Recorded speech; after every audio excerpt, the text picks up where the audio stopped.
Hey guys, welcome to another Parts Factory Australia installation tutorial video. Today we're working on this Hyundai Sonata.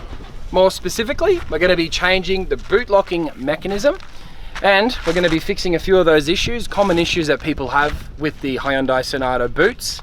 I'll show you what I mean. However, before I get started, I wanted to quickly potentially ask a few of your a few of your questions in regards to why you might not be able to unlock this boot if it just simply happened all of the sudden.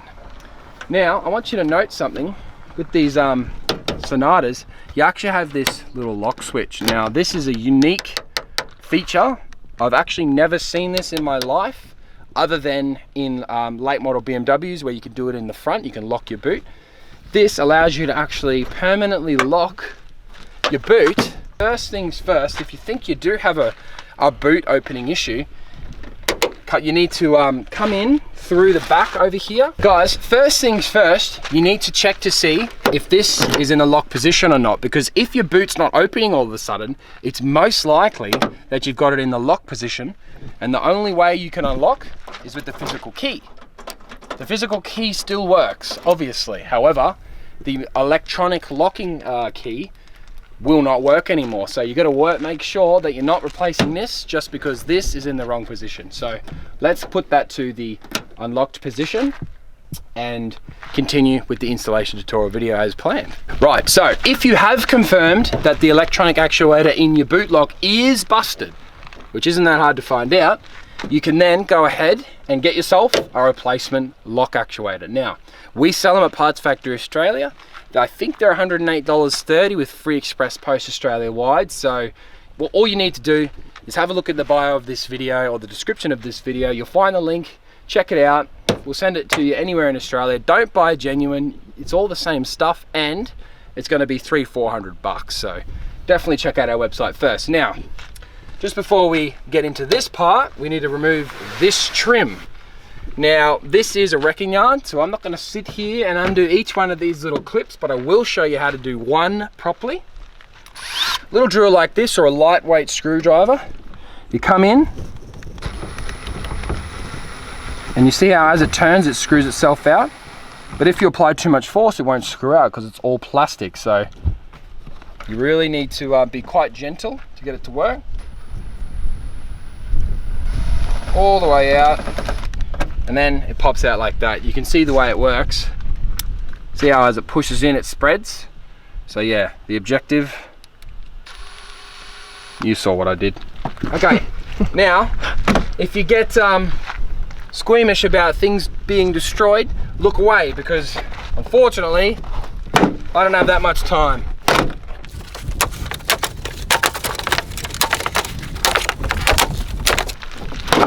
So you can manually go ahead and undo all the clips you'd like. That way you can pull that off without any destruction. You put all your clips back in. And you see how I had that out in the position before?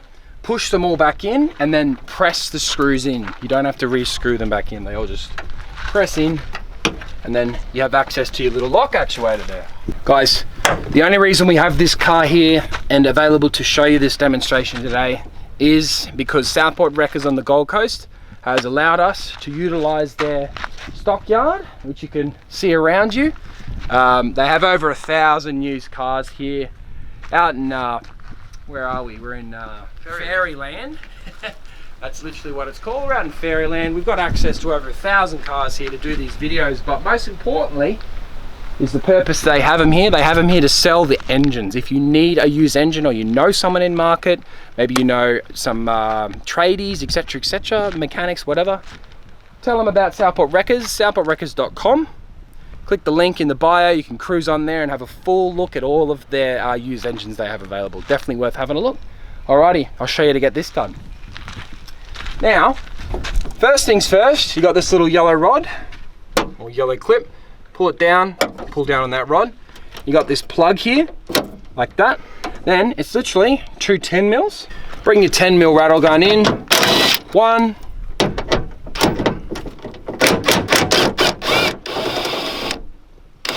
Hopefully you don't drop your screw. And there is your lock there. I'm still stuck up here. Pull down on that and it'll pop out. Right, so that's our Hyundai Sonata boot locking mechanism. Now, there's nothing wrong with ours, so I am going to be throwing this one back in the car. But as you can imagine, you can get this delivered from us, free express post. Definitely check it out, link in the description of the video. But other than that, guys, you can see how easily that's going to go back in. You'll literally just, where are we? What way are we? Oh yeah, the rod goes this direction, up here, little screws, back into the holes. Probably best you use a rattle gun because you're trying to push up against gravity. So the bolts are just going to fall. Again, you can just do that straight up in there. Go in reverse to start. Finish it off. 1, 2, plug in. Rod over here, in. Bring it around. Bang. Guys, absolutely beautiful. That thing has gone together in literally 60 seconds. You really can't go wrong doing it yourself, guys. As I said before, trim back on. Those little clips, you've got them in the unscrewed position. You can now just go around the outsides, trims back in, and of course make sure again she's in the unlocked position, and you've now got your electronically actuated boot working again. Hopefully I'm not locking the keys in. I don't think I am. All done, guys. My name is Lucas Strobes. Thanks for watching, and I'll see you next time.